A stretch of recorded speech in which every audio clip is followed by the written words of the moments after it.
Hey there, my name is Porsha Lauri. Welcome back to my YouTube channel. And we are finally doing it. I told you guys I would bring you more Degrassi content, and that's what we are doing here today. So if you didn't see my post, or maybe you're not subscribed to my channel, which now would be a good time to go hit that button, I put up a poll and I asked you guys what content you'd like to see on my channel next. And there was a ton of people who really wanted me to make more Degrassi content.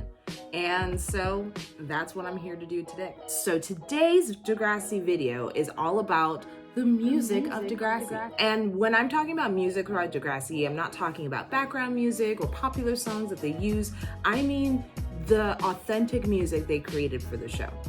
I think it's really, really cool when a show can incorporate music into their general storyline, but I really enjoy that. And so I'm really excited today to explore the wonderful world of Degrassi music with you guys. And I feel like those of you who were Degrassi fans who maybe found the show at a later date, maybe you're part of Gen Z, so you watched it, you know, for your age bracket, so to speak. Today I'm going to be going through all the music that was in the original Degrassi, The Next Generation, and a little bit of Next Class. So if you're a season 8 and beyond fan, I'm going to get to your stuff today as well. I wrote down as much information as I could find, just, you know, through like Wikipedia and FanWiki and whatever I could find online. But if there are holes in plots, or you think that there's important information, context to the songs that I don't include, A, I'm sorry, and B, please nicely put it into the comments so that we all kind of know what we're talking about. But before we get into our video, as always, if you enjoy my opinion on all things pop culture, music, movies, TV shows, what have you, do me a solid and drop a like on this video, then run over to that subscribe button, hit the bell next to it so you can be notified every time I upload. So I don't have any other channel updates or announcements, so let's go ahead and talk about the music from Degrassi. To avoid any copyright, I will link in the description below a playlist that contains these Degrassi songs, or at least what I'm able to find on YouTube. That way, if you are unfamiliar with the song and you want to hear it, but you don't want to pander away from the video, you can kind of have this playlist going on to the side so you can listen to the music with me. By the way, when I was looking into Degrassi music, but there's a couple things I opted not to include. One of those was Kid Elric, who is this Canadian artist we keep hearing about on Degrassi that didn't actually exist in real life but exists for the show. I opted not to try to find any of that music. It didn't feel like canon to what I'm talking about in my video. And then the other one was Sav and Winnie, which I guess the character Sav Bendari dates a teacher named Winnie, and they create some music together. I opted not to include that because they never performed the music. I have skipped right over Drake. So there is a moment in season 7 where Jimmy Brooks performs and he raps alongside his girlfriend at the time, Ashley. But I did skip over it.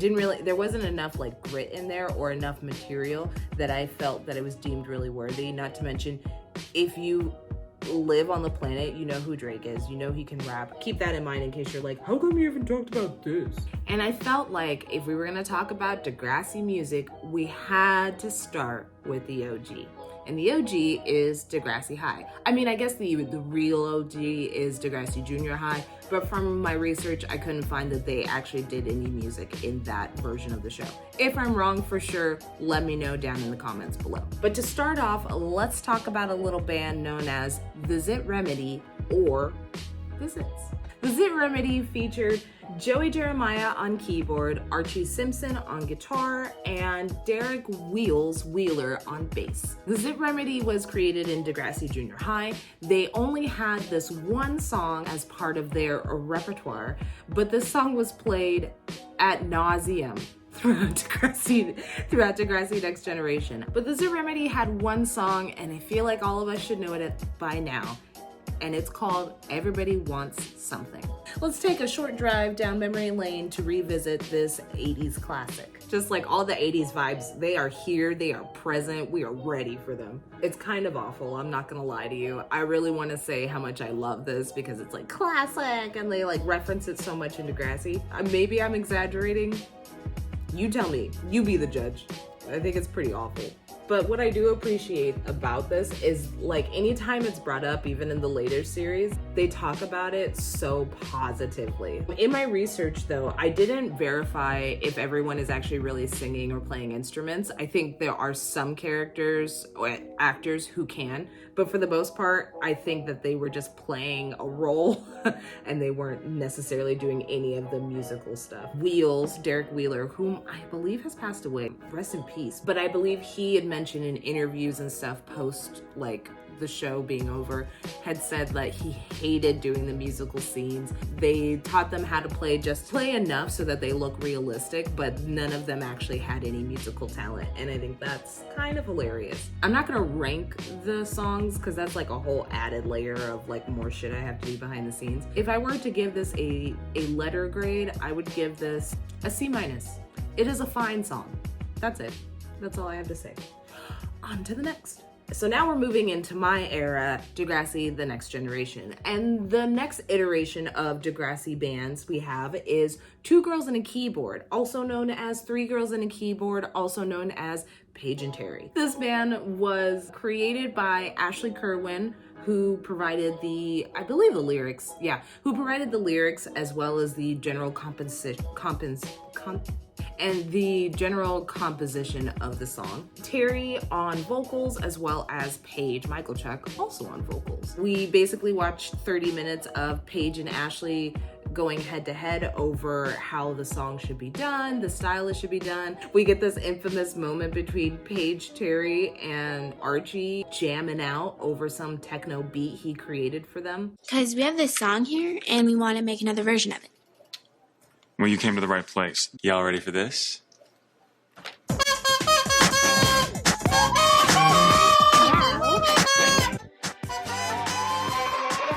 What is that? And Ashley ultimately decides to leave the band. So then they become Paige and Terry do the upbeat, faster, dancier version of the song. Ashley feels bad for dropping out at the last minute and then rejoins after their performance. Let's take a look at Paige and Terry performing How Can I Be? Oh, this techno beat. Oh, get it. Oh. So much going on here. Wait, okay, hold on. Before I listen to the rest of the song, we need to take a moment to just admire these outfits. These outfits are everything. And these dance moves, oh my God. Charlie D'Amelio, who? You know, I feel like the choreography was there, you know, for like little 8th graders. That was pretty epic performance. Letter grade, I think this is a step in the right direction. It's definitely better than Everybody Wants Something. I'm gonna go conservative though, because I know there's better music coming. So I'm gonna give them a solid C+. It's not a bad first foray into music for the show. Now here's where we move on to one of my favorite Degrassi bands ever. I think this is the one that when most people think of Degrassi music, this is probably one of the first bands they remember from the show, especially if you started it from season 1 on. But that would be the infamous girl band PMS, or Paige Michaelchuk and the Sex Kittens. So in PMS, we had Ashley once again on vocals as well as keyboard, Paige Michaelchuk on vocals as well as guitar, Terry McGregor on bass, and Hazel Aden on keyboard as well. One inconsistency I've seen in Degrassi, at least in seasons 1 through 7, is that sometimes people go from playing one instrument and then we'll play a completely different one in a new band. But in Degrassi, if you can play one instrument, you can play them all. So we're just gonna go with that running theme. So PMS appears in the Shout episode. This is also simultaneously the episode where Paige is essayed at a high school party. So let's take a listen to Poor Thing by PMS. I am not kidding when I say this is for sure one of my favorite moments, one of my favorite songs on the show. I don't know if Paige ever stopped doing this or if this was like a consistent thing her character did, but Paige would do this thing when when Paige felt like a bad bitch, you know, when she was like, yeah, I have total control of the room. She would do this like, this like smirk thing that I don't know. I find it really contagious and like just adorably like very teenage girl of that era. I was really disappointed to find out that in real life, Lauren Collins has zero guitar skills. I really thought she was like some badass guitarist behind the scenes, and not the case.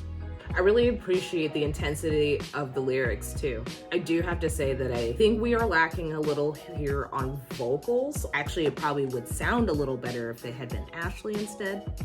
But given what happens in that episode and everything that Paige goes through, I'm gonna push that aside.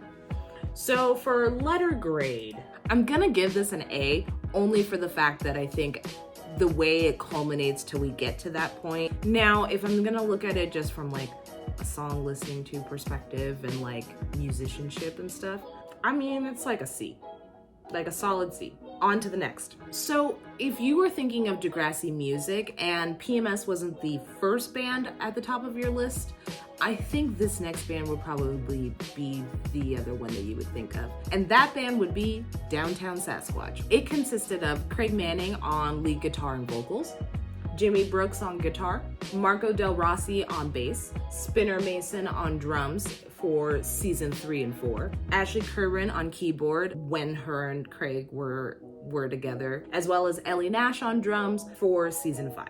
It is mentioned that him and Marco had been coming up with an idea to start a band, and there comes Downtown Sasquatch. They go through a sound evolution. They definitely start out in that early 2000s pop punk scene that was very, very popular. Think of like, I used to think of Downtown Sasquatch as like a poor man's All-American Rejects, if you will. Emo pop, if you will. And then eventually they kind of become a funk band, which is really fun. It's probably my favorite era of Downtown Sasquatch.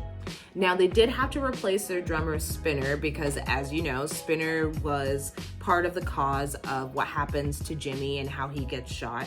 And so once the band members find out about his influence in the situation, they do kick Spinner out of the band, but don't worry, Spinner will appear again as a drummer in a band a little further down the line, and they replaced Spinner with Ellie. We'll talk about in a minute, is a flip-flopper as far as musical instruments. Downtown Sasquatch also has the most notoriety as they were actually kind of on the road to possibly being a famous rock band, at least in the Degrassi universe. Ultimately, this dream is pretty much derailed during their senior year. Ultimately, Ellie and Marco band together and persuade Craig to continue as a solo artist, which is what he then goes and does. I wanted to listen to everything everyone's done, but to keep this video not being an hour long, I'm just gonna listen to like a sampling of some of their more popular songs that were featured in episodes of Degrassi. All right, this next song fucking goes off. So there's a lot of context to this, which I'm gonna get into more, I think, when I talk about the next Degrassi band. But if you know, you know. This next song is Everything's Dust, What I Know. Again, biting my tongue so I don't sing along. The small emo child inside of me is wanting to burst out right now. Oh, it's so good. It's so good. I love it so much. If the next Drake album flops, he should consider bringing the band together, you know? I'm just saying. I'm just putting it out into the universe. Oh, I love that song, and like the context in which it's performed, it's just like so perfect. Sorry if you hear that bell in the background. My dog only moves when I'm recording, so there's that. All right, so the next song that we're getting into is during their funk era, or as I like to call it, and it's called I Can't Keep My Hands Off of You. Craig's voice is definitely like a little more suited for this genre. Like, I think he sounded better by this point. And this is like, Ellie's in the band at this point, so this is like season 5. So he really also like, you can tell he was growing. The last song we're gonna be listening to from Downtown Sasquatch is a song called I Never Met You Before.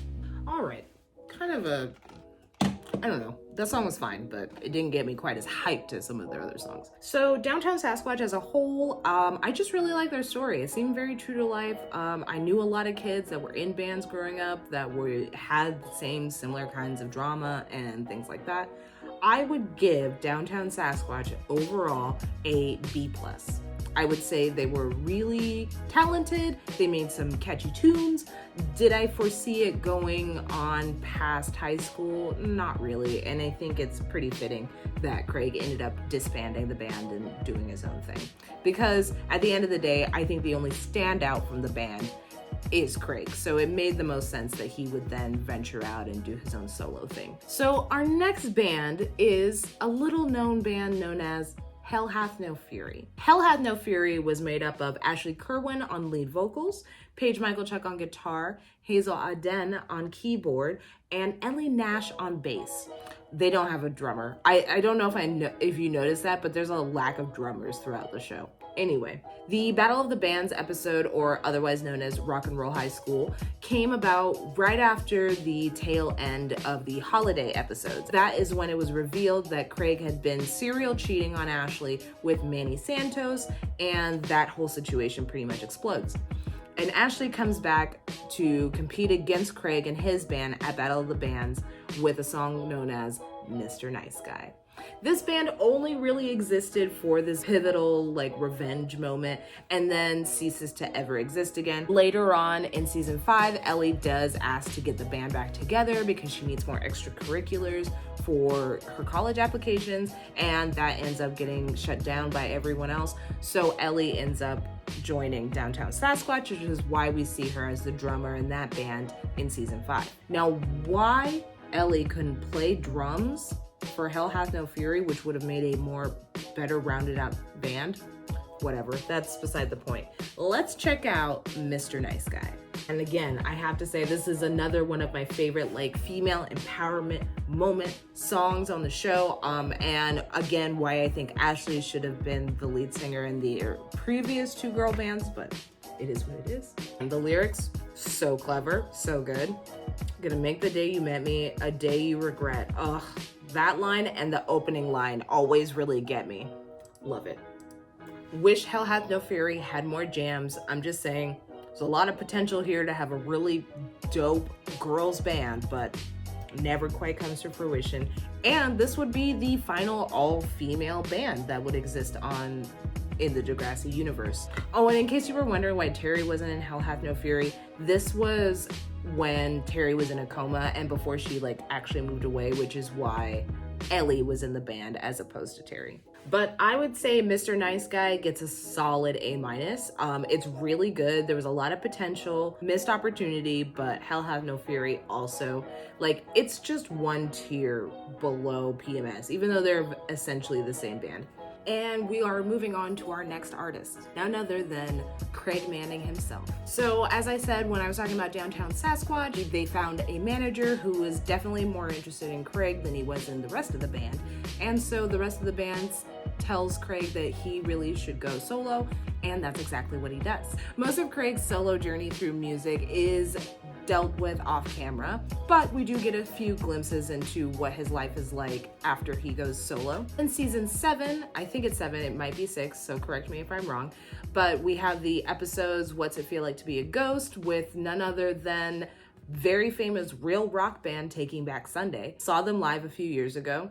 10 out of 10, highly recommend. Anyway, in What's It Feel Like to Be a Ghost, we get to see where Craig's been up to, and he kind of gives everyone the highlight reel of things that have been going on. But what we don't know is he's got a little bit of a booger sugar issue going on, and that's more or less what's dealt with in those 2 episodes. First notable thing that we know is that he does put out a debut album, which everyone gets copies of. He's named several of his songs after his relationships in Degrassi, both positive and negative ones. And then further down the line, in the US, we look at this as a Degrassi mini movie, Degrassi Goes Hollywood. But I think in the way that the show was aired in Canada, this was a 3-part extra long episode.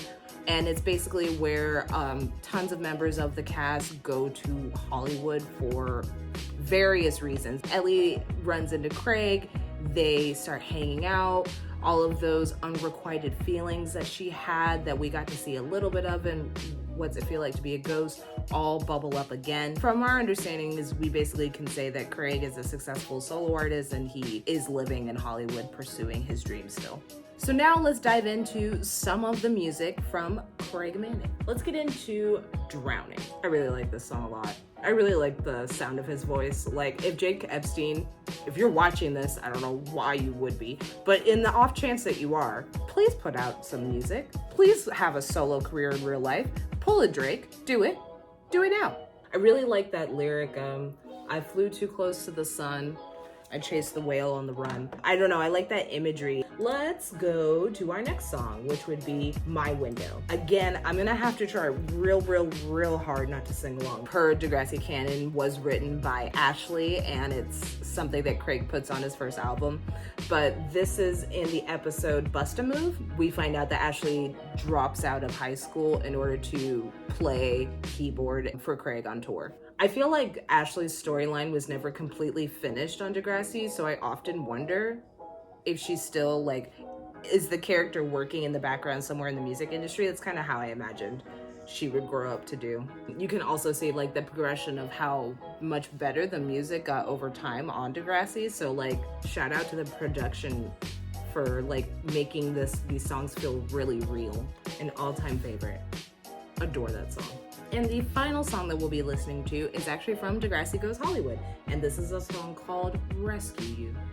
I'm probably not going to listen to the full song because this is another song that was actually, I think it was on the Degrassi soundtrack for Degrassi Goes Hollywood. Even though Degrassi Goes Hollywood just keeps opening up that door between Craig and Ellie. And will we ever see Craig and Ellie truly be together? No, probably not, unless HBO is going to bring them back for the reboot. But I mean, we'll see. Tell me in the comments, are you excited for the HBO continuation? Because I know I am. The song is really sweet. So Craig Manning, overall, first of all, I am biased, but second of all, I'm going to give it an A+. I have no notes, 0. So now we're getting into the stuff where I am a little less familiar, but I think that actually makes it more fun because this is going to be my first time listening to some of these jams, so we'll see how I feel about them. So the next band that we're gonna get into is Studs, or Janie and the Studs, or Janie and the Studs featuring Peter Stone, or Janie and the Studs featuring Manny Santos, or Studs featuring Manny Santos. There's a lot of iterations of this band. This band is confusing as hell to me. I remember the Studs being introduced. Peter, Danny, and Sav decide to create a band because they need time away from their girlfriends to just hang out and do dude stuff, you know, whatever.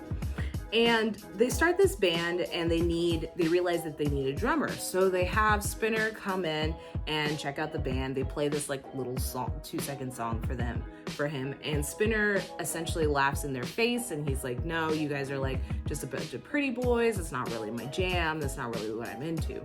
So Peter takes that note and decides to kind of flip the band on its head and starts singing a song with a lot more grit in his voice, and it becomes more of a yelling thing. And then all of a sudden, Studs is transformed into Studs, which is like this progressive punk kind of sound. And then Peter also introduces the idea of wearing masks when they're singing so that nobody knows who the true identity is of the band members.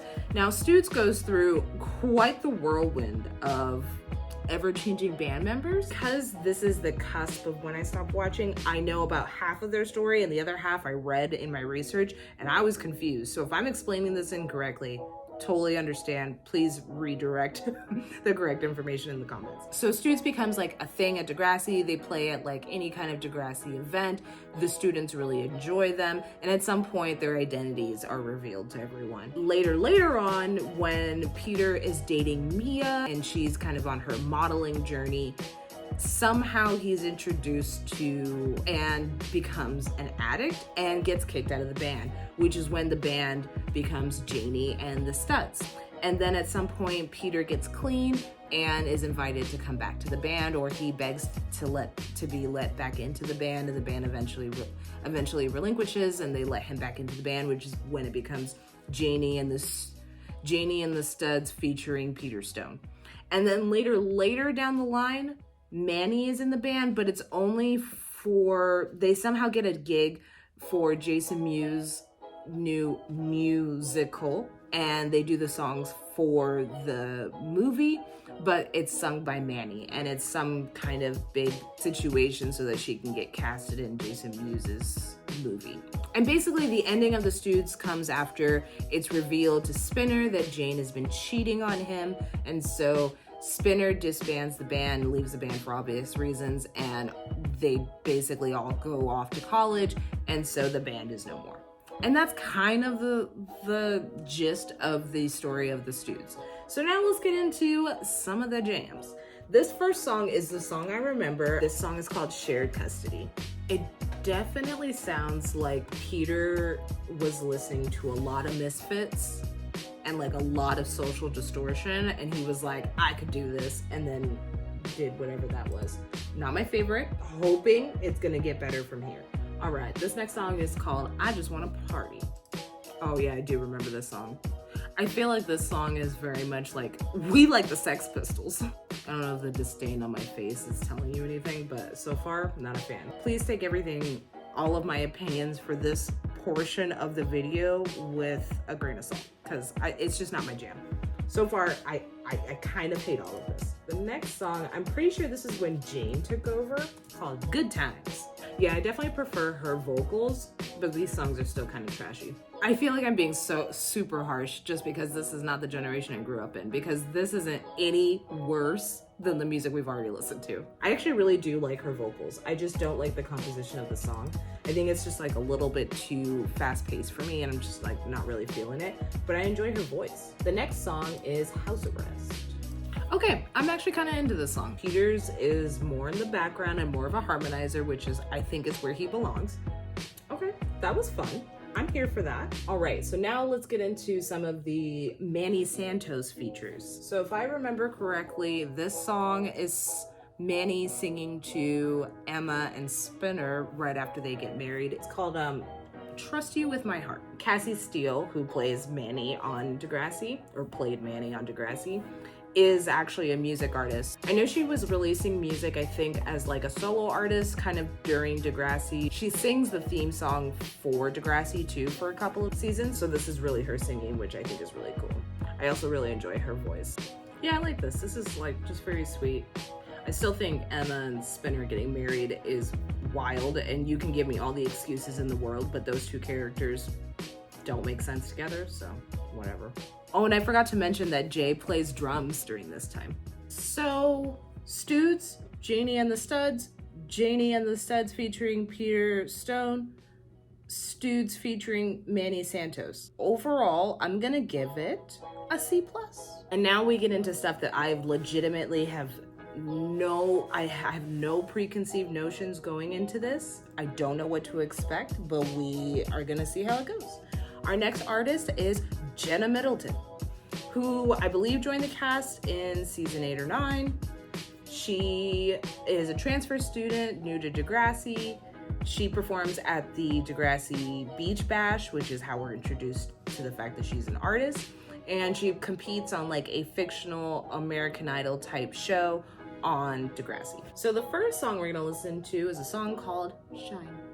And from my research, I found that the actress Jessica Tyler, who plays Jenna, is an actual music artist. So I believe she is singing all the vocals. I don't know if she actually plays guitar.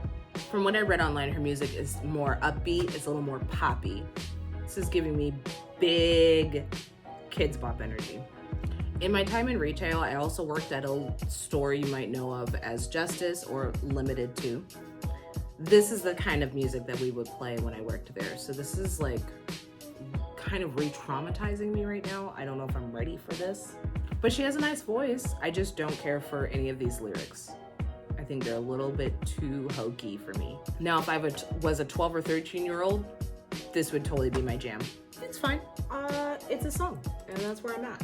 The next song I'm gonna get into is called I Believe, or Believe.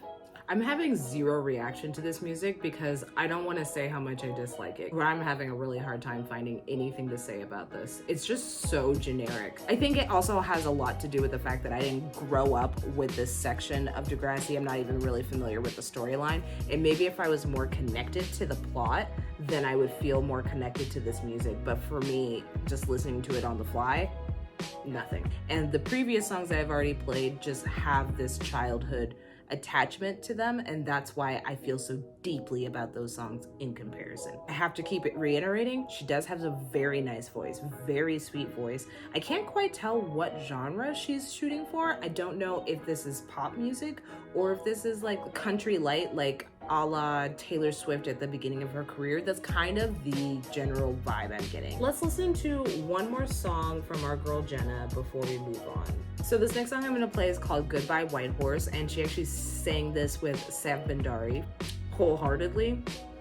I hate this. Their voices do not sound good together. Yeah, no, I absolutely detest this. So Jenna Middleton, I know I did not listen to a ton of her music, but I feel like I got a quick sampling of like her general sound. So when it comes to a letter grade, I'm gonna give her a B, just a solid B. I thought it was above average, but it wasn't anything extraordinary. I thought her voice was really nice, but the lyrics are a little basic and silly. The next music artist I'm getting into is called the Three Tenors. And this band consisted of Wesley Bettenkamp, who is a flautist, Connor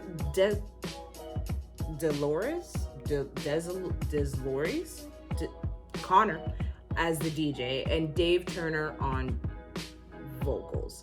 So when I looked into this, they only have one song, and basically they were a band that was formed to compete in this band slam in season 10, which never actually came to be. So from my understanding, this is their only song. There's a DJ and a flautist, so I'm very confused. I don't know what I'm about to hear. But this song is called Frag This. This definitely feels like it was born out of the same era of like Owl City and Cobra Starship. Yeah, I'm getting big Flowbot energy. I'm gonna give this just like a C. There was rapping, sort of. There was singing, sort of. There was a melody, sort of. You know, that was a thing, and that happened. In this next section, I was going to talk about the musical that they put on, the Love Roulette. I am not going to include it in today's video. Basically, there are so many storylines that lead into this musical that I don't feel knowledgeable enough to do it justice. And I don't want to just listen to the songs without any sort of context, seeing as how it's part of a musical. So let's do it at a separate time in another video. If this is something you want to see on my channel, let me know down in the comments and I will circle back and we will do a watch party of this or something. I'm really excited though, because we're down to the last two bands and I'm losing energy to film this video. Our next musical artist is Whisper Hug. So Whisper Hug is a band that consisted of Mo Masker on keyboard, Zig on vocals and guitar, Adam Torres on bass, and Maya Matlin on cellist as well as vocals, Imogen Moreno on tambourine, glasses, and drums. A band was made by Mo, who decided he wanted to create a band after winter break and holds auditions and puts together this kind of oddball group of humans. They win third place in a Battle of the Bands competition. The band kind of ceased to exist after Adam Torres's character is killed off in the show. Let's get into their first song, which is going to be My Someone. Oh, I can really hear that cello. Okay, so one of the negative reviews I saw of Whisper Hug is that it sounds like Kids Bop on crack, and I got a glimmer of that just now. I get it. It wasn't bad. Like, it was just, fine. The song I've also heard once before, but I'm kind of excited to listen to it in this context, so let's hear it. This is Up in Our Cloud, or Up in a Cloud. It's just really repetitive. Yeah, it's just kind of okay. I get that Kids Bop thing though, for sure. So that was Up in a Cloud. It was okay, I suppose. So this is the last song I have listed for them. This is a song called Superman. I think the problem I have with this band is that they have two singers and neither singer seems particularly strong. Sorry if this is your jam, but like, it's not my jam. Whisper Hug. Discounting the fact that that name is horrendous, I'm gonna give this like a D minus. I'm sorry, I don't get what the hype is. Maybe there's some songs that I didn't listen to that are like amazing. I just don't really care for any of these songs. After editing this video for a while, I really feel as though I was unfair in my rating of this band. So I'm gonna take back my D minus and move them into a C, just because the musicianship is actually quite good. The only problem I had is that I thought the vocals were a little lacking and the general lyrics were kind of silly. All right, and we finally made it. We are at the final Degrassi band that's part of canon anyway. And that band would be Maya's band. Because as much research as I did, I never found that they ever actually had a name. But basically after the dissolution of Whisper Hug, from my understanding, this is all part of Degrassi Next Class, which would technically be the Netflix continuation of Degrassi before it was canceled. So Maya's band consisted of Maya Matlin on vocals, Grace Cardinal on keyboard / special effects, whatever the hell that means, and Jonah Hawk or Hack, I'm not sure, on guitar. So let's listen to their first song, which is called Wanna Get Off. And I was like, I saw that and I was like, oh, excuse me? Bro, okay, I'm gonna listen to more before I give my 2 cents. The first song was a lot. It was just a lot. Let's listen to a song called Not Okay. Okay, I like this one better. Okay, this was definitely, okay, earn some more brownie points back. Let's listen to our final song from this band and from this video. This song is called Yes. I don't know if I mentioned it. It's taken me a while to find it. All right, so overall, it kind of grew on me. I definitely liked Maya's band more than I liked Whisper Hug. So I'm gonna give Maya's band, let's see, I gave Whisper Hug a D minus. I'm gonna give Maya's band a solid C.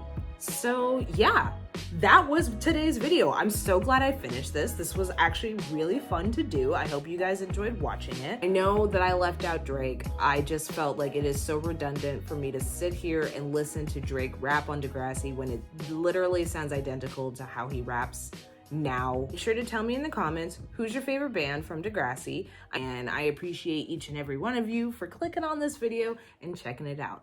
As always, if you enjoyed my opinion, if you want more Degrassi content, do me a solid and drop a like on this video. Please make sure that you hit that subscribe button and the bell next to it so you can be notified every time I upload. The next time I see you guys, I'm pretty sure it'll be for some spookier content, but until then, I'll catch you guys later. Bye.